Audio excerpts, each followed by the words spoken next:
concept of the fundamental arithmetic theorem. Fundamental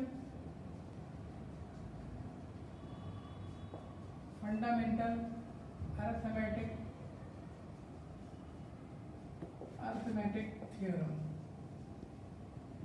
What do you know about the arithmetic concept? That is called FAT, and shortly we'll call this as FAT, fundamental arithmetic theorem. What does this state here? Fundamental arithmetic theorem. We are just performing some activity regarding the factorization. Exactly 2, 4, 6, 8, 12, and further 14 also I have taken. Is that clear? Right now? It is 2. What type of number it is? What type of number regarding the sense in factorization concept here? Is that clear? So this is prime. This is called prime. Exactly. It's a prime here. And what type of this number is sir? Sir, it's not a prime. So can you factorize it? Obviously 2 into 2. Can we factorize 6? Obviously 2 into 3. Can we factorize 8? Yes. 2 into 2 into 2. 2 how many times can be written? 3 times. And this 2 into 2 into 3.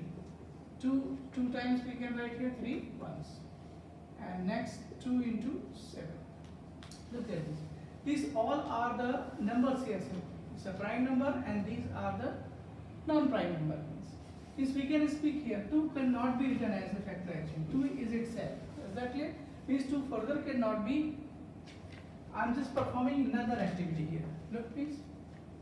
There is a 2, there is 3, and there is a 5, and there is 7 also, and 11 also. Right?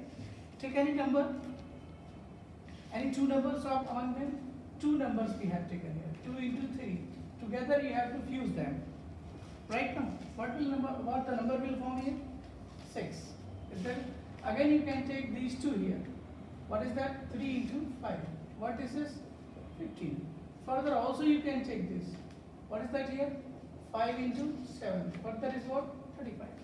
Means the right side numbers are being formed by the fusing, or a word is used in mathematics to be composition.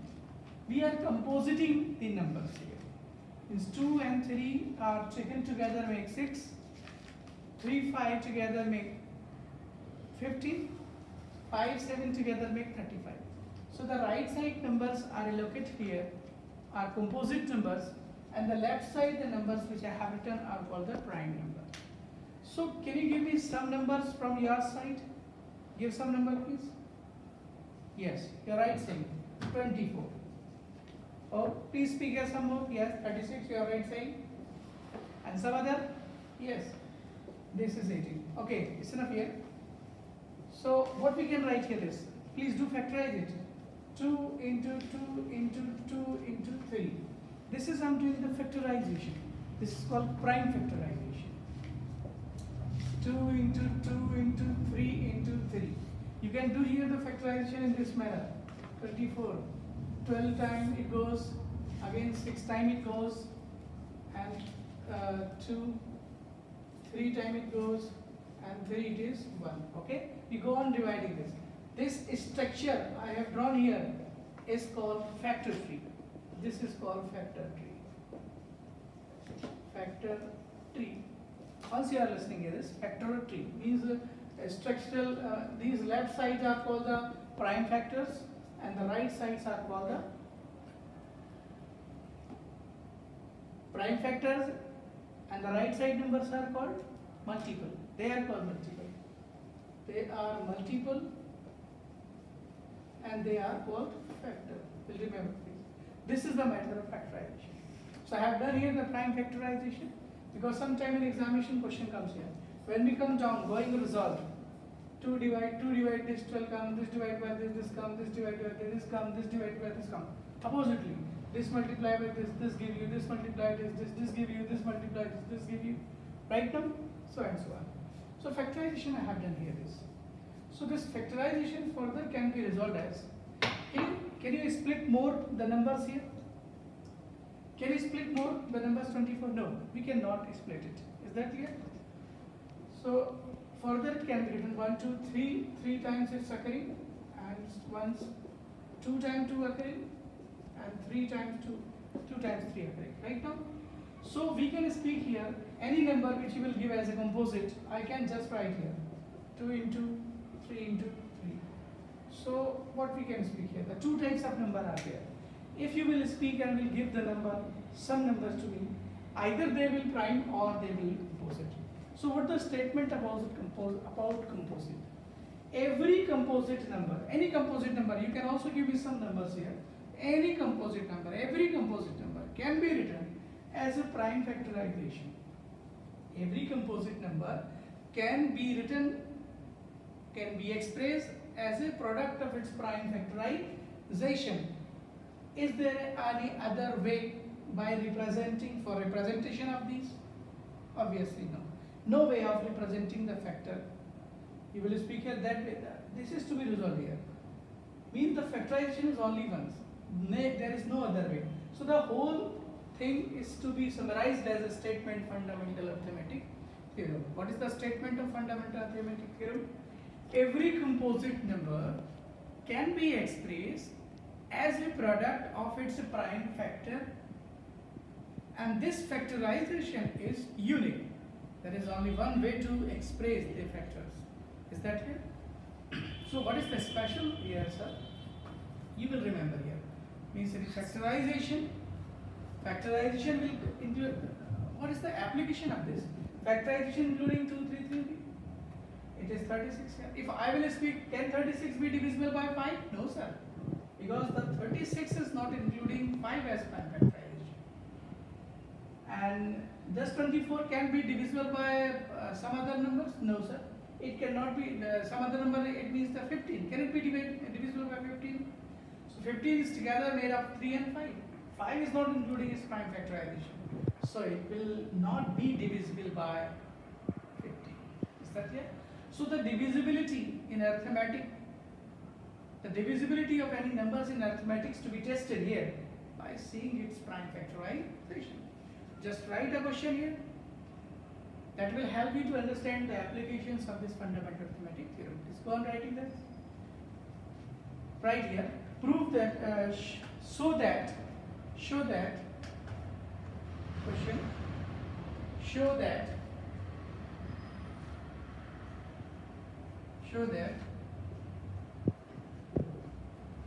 no, please change this. Justify or check whether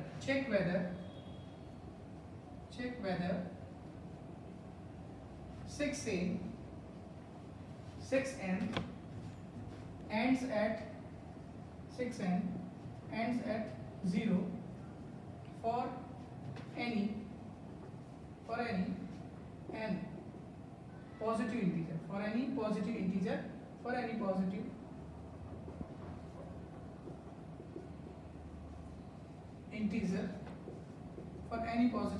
n. Check whether 6n ends at 0 for any positive integer n.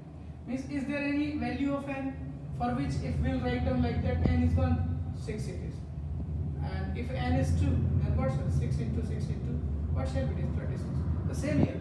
Is there any value existing here in place of n that we can write here? And further expanding it will give any such kind of number that will end at 0. This is the main question is there right now. So however the question is difficult, the difficulty of the question is the theoretical approach.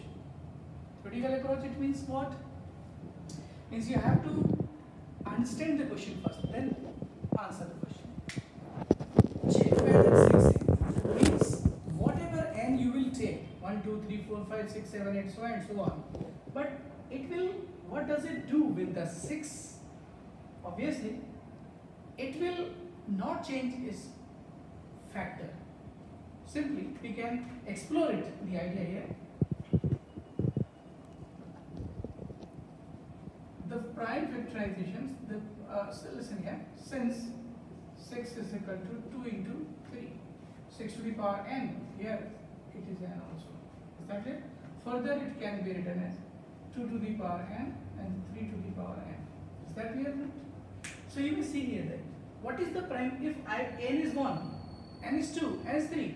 If I will increase the power of, I will increase the value of n, what will happen? 2 will come 5 times, 2 will come 3 times, 2 will come 10 times, 2 will come 11 times, 2 will come 100 times, 1000 times, lakhs times.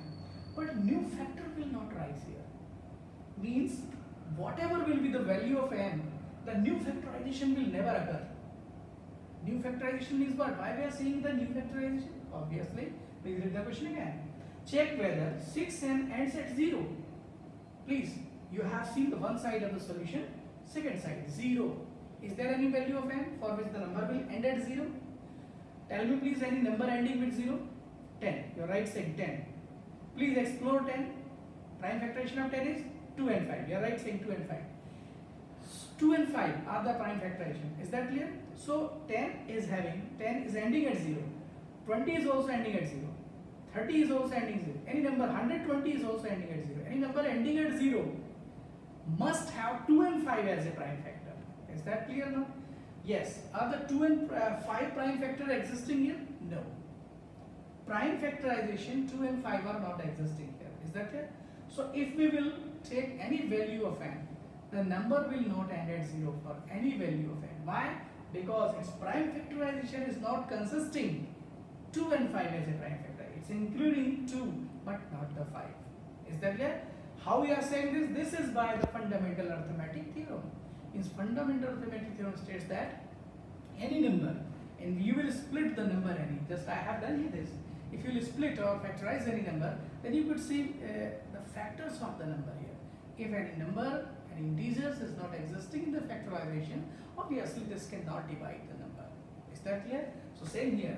6. What you will write here? Please start writing. Since. Please go on writing.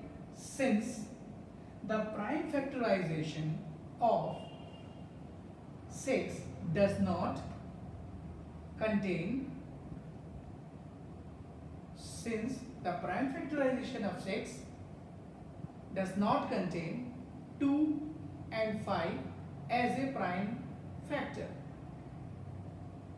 because the number ending at 0 must have 2 and 5 as a prime factor.